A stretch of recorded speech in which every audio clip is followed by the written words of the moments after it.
ہاں غلام تھے بیچارے یا نوجوان تھے. نوجوانوں پر بزرگوں کو خود ہی حق حاصل ہوتا ہے جو چاہیں کرے. اور غلام تو ملکیت ہوتا ہے, زندہ ذبح کر دے تبھی کوئی پوچھنے والا نہیں. تو جو بیت رہی تھی بلال پر, ابو فقیہ پر, زنیرہ پر, جو ان پر بیت رہی تھی, جو خباب پر بیت رہی تھی, جس طرح ہلاک کیا گیا ہے حضرت سمیہ کو, حضرت یاسر کو, یہ ساری تکلیفیں انہیں بھی تھی. لیکن کیا اس کا یہ بالواسطہ ایذا محمد کے لیے نہیں تھا صلی اللہ علیہ وسلم. آپ کے ساتھی آپ کی جانثار ہیں, لیکن آپ ان سے بھی کیا کہیں, فصبروا فصبروا فصبروا. جب ابو جہل بدترین ٹارچر کر رہا تھا حضرت سمیہ اور حضرت یاسر کو رضی اللہ تعالی عنہما, آپ کے علم میں ہے کیسی کیسی ٹارچر کی ہے. جوان بیٹے کو باندھ دیا ایک ستون کے ساتھ, اس کی نگاہوں کے سامنے برہنہ کیا ہے ماں کو.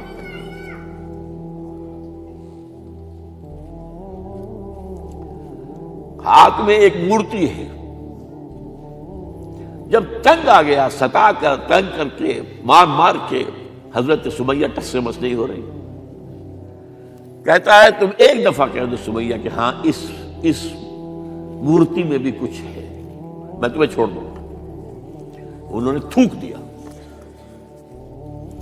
برچھا مارا ہے شرمگاہ کے اندر.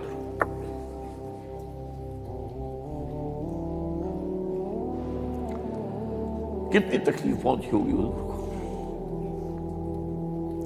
لیکن آپ گزر رہے. اصبروا یا آل یاسر فإن موعدکم الجنہ. اے یاسر کے گھر والوں صبر کرو, تمہارے استقبال کی تیاریاں ہو رہی ہیں جنت. یہ سیرت کوئی بلاتا سناتا ہے, یہ سیرت. یاسر کے ساتھ کیا کیا ہے, 4 اونٹ نر سانڈ, اور ان کے ساتھ رسے باندھ کر ایک رسے سے ان کا ایک بازو باندھا, ایک سے دوسرا بازو, ایک سے ایک ٹانگ, دوسرے سے دوسری ٹانگ. انہیں دوڑایا ہے کہ پرکھتے اڑ جیسے قسم کے. یہ دین ایسے ہی قائم نہیں ہوا. عدل و انصاف کا نظام ٹھنڈے ٹھنڈے قائم نہیں ہوتا, گھر میں آرام سے بیٹھے ہوئے قائم نہیں ہوتا. اور سنیے, 3 برس شیب بنی ہاشم کے تو قید ہے, 3 برس. اور یہاں کی قید پر قیاس نہ کریں. یہاں تو جیل میں کھانے کو ملتا ہے, راشن ملتا ہے, جیسا بھی ملتا تو ہے نا. اور لیڈروں کے لیے تو class A class B class ہے. آپ تو ان کا تو لیڈر تو لوگ جب آتے ہیں جیل کاٹ کر معلوم ہوتا ہے کہ شاید کسی صحت افزا مقام سے تشریف لا رہے ہیں. وہاں کیا تھا, ٹوٹل بائیکاٹ.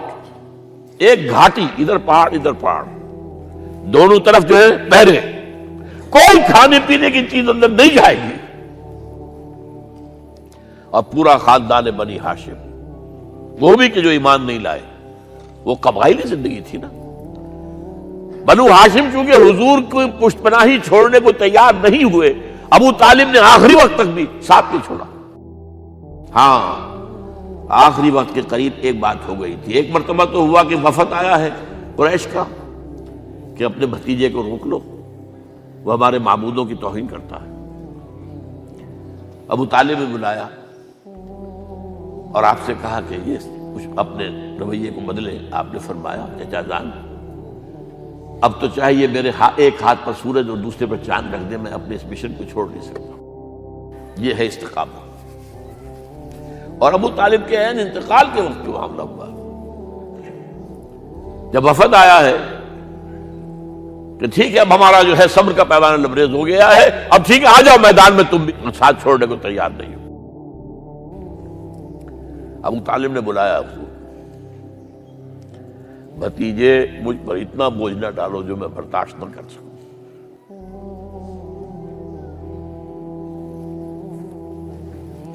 حضور کی آنکھوں میں آنسو آ گئے. چچا جان اب تو یا یہ بات بری ہوگی یا میں اپنے آپ کو ختم کر دوں, اسی میں ختم ہو جائے. بہرحال شیب بنی ہاشم میں 3 برس اس حال میں گزرے ہیں ٹوٹل بائیکاٹ، کوئی کھانے پینے کی نہیں۔ کچھ لوگ تھے شریف النفس، مثلا حکیم بن حزام تھے رضی اللہ تعالیٰ، اور بعد میں ایمان لے آئے۔ حضرت خدیجہ کے وہ رشتے دار تھے، وہ پہاڑ پر چڑھ کر ایک طرف سے رات کی تاریکی میں، دونوں دروازے تو بند ہیں، پہاڑ پر چڑھ کر چوٹی سے نیچے اتر کے کوئی چیزیں کھانے پینے کی دے آئے تو دے آئے، بس صلی اللہ علیہ وسلم۔ کوئی اور ایک آدھ ہوگا ایسا۔ یہاں تک نوبت آئی ہے کہ بنی ہاشم کے یہ پھول جیسے بچے معصوم بھوک سے بلبلا رہے ہیں، اور اس کے سوا کچھ نہیں ہے کہ سوکھے چمڑے ابال کر اس کا پانی ان کے حلق میں ٹپکا دیا جائے۔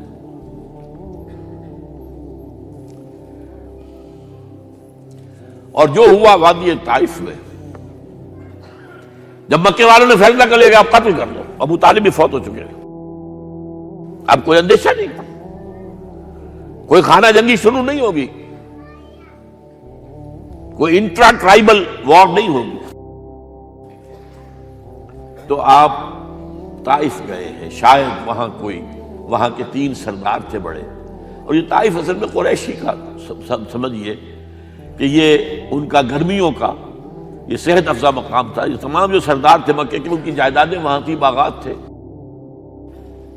اور وہاں کے بھی 3 سردار تھے، تو شاید ان میں سے کسی کو اللہ توفیق دے دے۔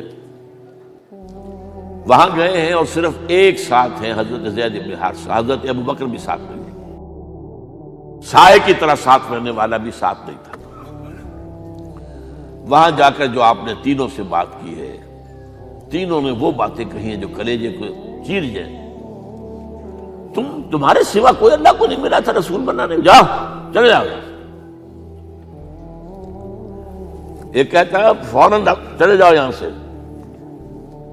اس لیے کہ ہو سکتا ہے کہ تم سچے ہو تو کہیں میں تمہاری توہین نہ کر دوں، اور یہ بھی ہو سکتا ہے تم جھوٹے ہو تو جھوٹے کو میں منہ نہیں لگانا چاہتا۔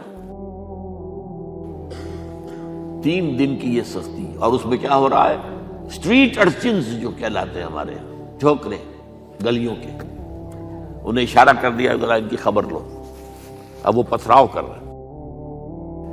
جیسے ہمارے ہاں کوئی آ جاتا ہے، کوئی نیم پاگل یا کوئی اور کسی طرح کا مست قسم کا آدمی، اور اس کے اوپر چھوکرے چاروں طرف ہوں اور ستا رہے ہوں، یہ نقشہ تھا، اور طائف کی گلیاں تھیں، اور محبوب رب العالمین تھے۔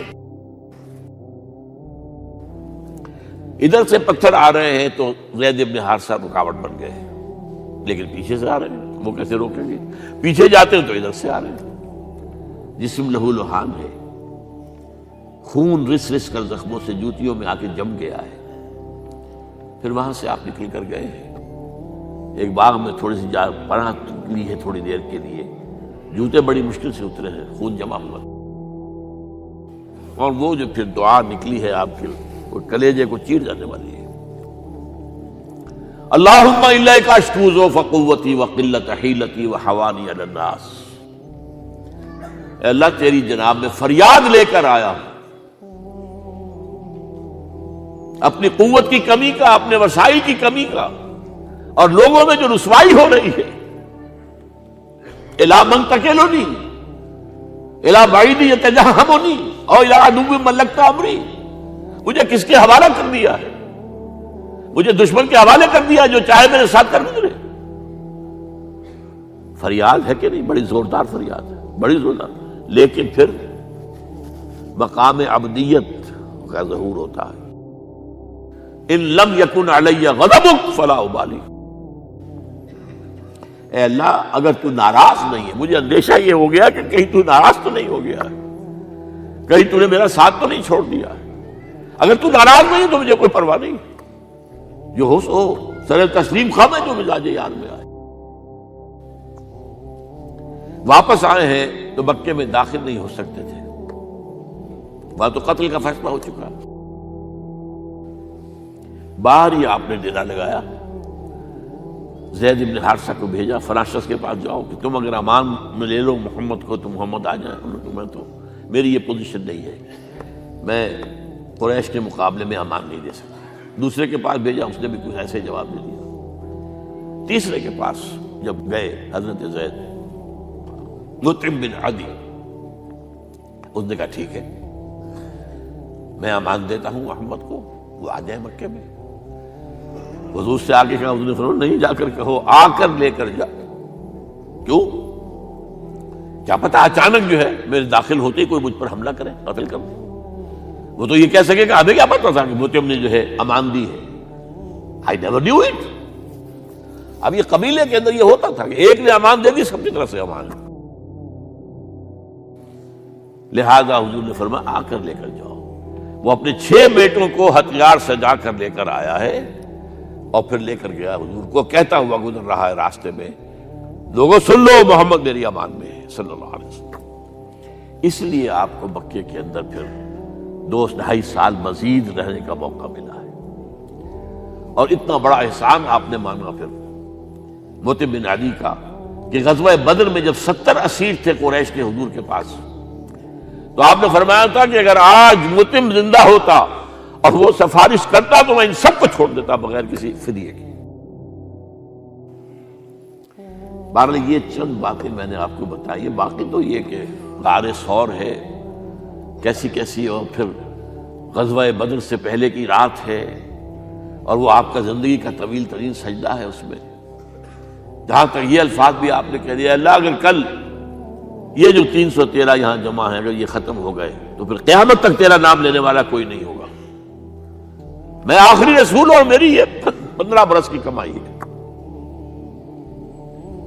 اس وقت کہا حضرت ابوبکر نے، وہ پہرےدار کی حیثیت سے کھڑے تھے کہ حسبک حسبک، حضور بس کیجئے بس کیجئے۔ بہرحال بدر ہے، احد ہے، زخمی ہوئے ہیں، دندان مبارک شہید ہوئے ہیں، خون اتنا بہا ہے کہ بے ہوش ہو گئے ہیں، اور خبر اڑ گئی ہے کہ آپ شہید ہو گئے۔ یہ سب کچھ، اور سب سے بڑھ کر حمزہ کی لاش سامنے آئی، کیسی لاش، ناک کٹی ہوئی ہے، کان کٹے ہوئے ہیں، پیٹ چاک کر کے کلیجہ چبایا ہوا ہے، کس طرح برداشت کیا ہوگا آپ نے؟ اپنے اوپر تاری کر کے دیکھیں، یہ حمزہ کون ہے؟ چچا ہے، دودھ شریک بھائی ہے، خالہ داد بھائی ہے، ساتھ کا کھیلا ہوا ہمجولی ہے، اور اس کی لاش ہے۔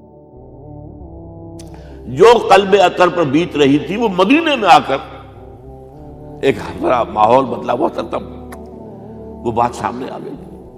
جب آپ مدینے واپس تشریف لائے ہیں تو ظاہر بات ہے کہ زیادہ انصار کے لوگ تھے جو شہید ہوئے تھے۔ بدر میں مہاجرین تو میرے خیال ہے 1/4 تھے نمبر کے اندر، 3/4 تو انصاری تھے۔ اسی طریقے سے احد کے اندر معاملہ ہے، تو مختلف گھروں سے عورتوں کے بین کرنے کی آوازیں آ رہی تھی، اس لیے کہ اس وقت تک بین کرنا حرام نہیں قرار دیا گیا تھا، ممنوع نہیں تھا۔ آوازیں سن کر حضور کی زبان مبارک سے نکل گیا، اما حمزہ تو فلا بواکی لہو، ہائے حمزہ کے لیے تو کوئی رونے والی بھی نہیں ہے۔